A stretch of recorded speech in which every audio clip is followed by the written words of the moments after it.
भारतीय राजकारणात प्रत्येक मताचं महत्त्व काय असतं हे कधीकधी आपल्याला एका आकड्यावरून समजतं. आज आपण महाराष्ट्रातील एका निवडणुकीचं सखोल विश्लेषण करणार आहोत, जिथे जय-पराजय फक्त 4819 मतांनी ठरला.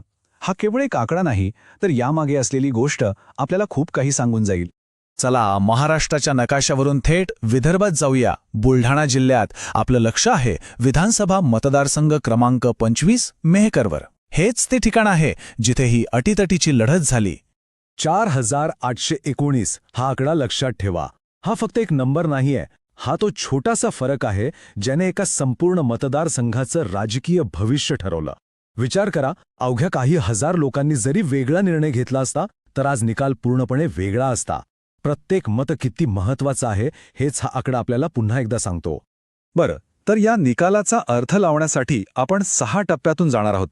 आपण आधी मेहकरचं कोडं समजून घेऊ, मग तिथला लोकांचा, विदर्भाच्या मातीचा आवाज ऐकू, या अटीतटीच्या लढाईचं विश्लेषण करू, जातीय आणि सामाजिक समीकरणं तपासू, त्यानंतर प्रशासनाचा एक आराखडा पाहू आणि शेवटी राजकारणाच्या पलीकडे जाऊन या सगळ्याचा उद्देश काय आहे हे समजून घेऊ. चला मग सुरुवात करूया. तर मग या मेकरच्या निवडणुकीचं मुख्य रहस्य काय आहे? हे 4819 मतांचं कोडं आपण आता उलगडायला सुरुवात करूया. सगळ्यात आधी ह्या मतदारसंघाची ओळख करून घेऊ. मेखर हा अनुसूचित जातींसाठी राखीव मतदारसंघ आहे. याचा अर्थ इथले सामाजिक आणि राजकीय हिशोब थोडे वेगळे आहेत, जे ह्या लढाईला आणखी गुंतागुंतीचं आणि महत्त्वाचं बनवतात. आता थेट आकड्यांवर येऊया. उद्धव ठाकरे गटाचे उमेदवार खरात सिद्धार्थ यांना मतं मिळाली 1,04,242 आणि त्यांच्या विरोधात शिंदे गटाचे SB रायमुलकर त्यांना मिळाली 99,423 मतं.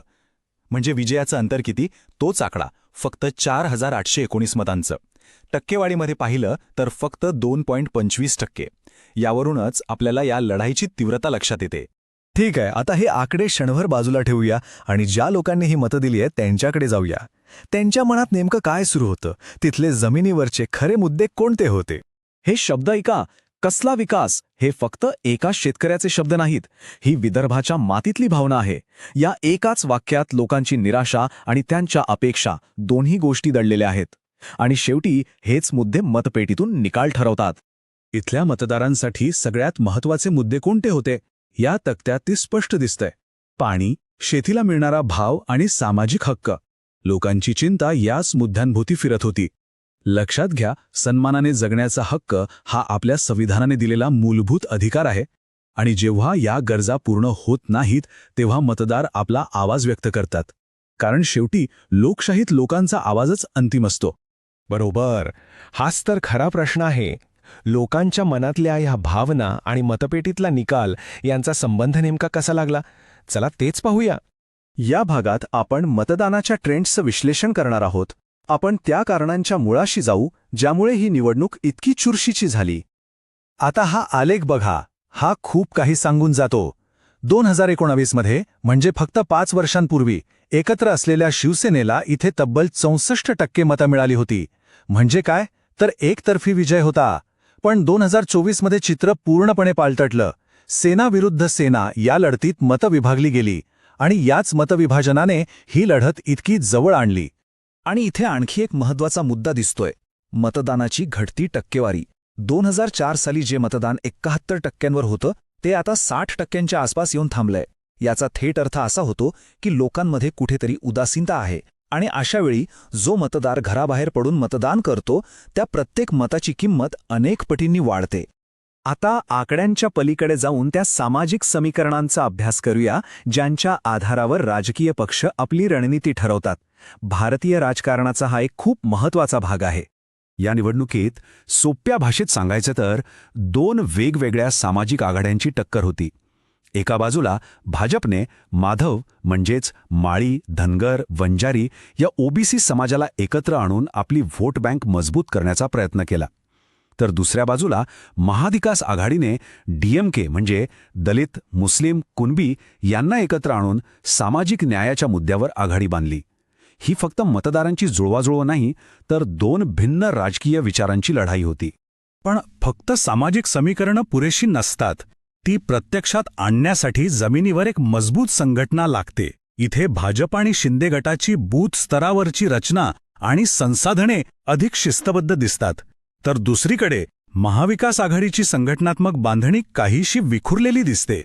तर आतापर्यंत आपण पाहिलं की काय झालं, पण खरा प्रश्न आहे पुढे काय? इतक्या कमी फरकाने हरलेला किंवा जिंकलेला मतदारसंघ पुन्हा मिळवण्यासाठी नेमकी कोणती रणनीती वापरावी लागेल? चला त्याचाच एक आराखडा पाहूया. बघा, इथे विजयासाठी एक स्पष्ट 3 टप्प्यांची योजना आहे. 90 दिवसांचा हा आराखडा पायाभरणी, संघटन आणि सक्रियता यावर लक्ष केंद्रित करतो. प्रत्येक टप्प्यात काय करायचं हे स्पष्टपणे मांडल्यामुळे तयारीला एक दिशा मिळते. पण एक गोष्ट लक्षात ठेवली पाहिजे. आजच्या काळात डेटाचा वापर करताना भारताच्या DPDP कायद्यानुसार लोकांच्या गोपनीयतेचा आणि त्यांच्या संमतीचा आदर करणं अत्यंत महत्त्वाचं आहे. जबाबदार राजकीय प्रक्रियेसाठी हे आवश्यक आहे. आणि शेवटी सगळ्यात महत्त्वाचा असतो तो उमेदवार. मेकरसारख्या मतदारसंघातील मतदारांच्या मनात जागा मिळवण्यासाठी उमेदवार कसा हवा? तो लोकांच्या समस्या समजून घेणारा, त्यांच्यातलाच एक म्हणजेच एक जमिनीवरचा कार्यकर्ता असायला हवा, ज्याची ओळख केवळ राजकारणी म्हणून नाही तर आपला माणूस म्हणून असेल. आता आपण या विश्लेषणाच्या समारोपाकडे आलो आहोत. ही चर्चा फक्त एका निवडणुकीच्या हारजितीपुरती मर्यादित नाही. यातून प्रभावी आणि लोकाभिमुख नेतृत्वासाठी काय शिकायला मिळतं हे पाहणं जास्त महत्त्वाचं आहे. आणि म्हणून आपण पुन्हा एकदा त्या 4819 मतांच्या आकड्याकडे येऊया. हा आकडा म्हणजे केवळ हार जीत नाही, हा लोकांचा आवाज आहे. मतदारांनी त्यांच्या नेत्यांना दिलेला एक स्पष्ट संदेश आहे. तो संदेश काय आहे? की आम्हाला राजकारण नकोय, आम्हाला आमच्या मूलभूत गरजा पूर्ण झालेल्या हव्या आहेत. पाणी, शेतीला भाव आणि सन्मानाने जगण्याचा अधिकार, हेच आमचं खरे प्राधान्यक्रम आहेत. आणि हाच तो प्रश्न आहे जो प्रत्येक नेत्याने आणि अगदी प्रत्येक मतदाराने स्वतःला विचारला पाहिजे. कमी मताधिक्याने मिळालेला विजय हा एक इशारा असतो. या इशाऱ्याचं संधीत रूपांतर कसं करायचं, लोकांच्या खऱ्या गरजा पूर्ण करून एक व्यापक जनादेश कसा मिळवायचा याचा विचार करणे आवश्यक आहे. जर तुम्हाला लोकाभिमुख नेता बनायचं असेल आणि तुमच्या मतदारसंघाचा विकास करायचा असेल तर blueprintstrategies.ai शी mgr@blueprintstrategies.ai वर संपर्क साधा किंवा 840 42 106 02 या क्रमांकावर फोन करा. राजकारणापलीकडचा उद्देश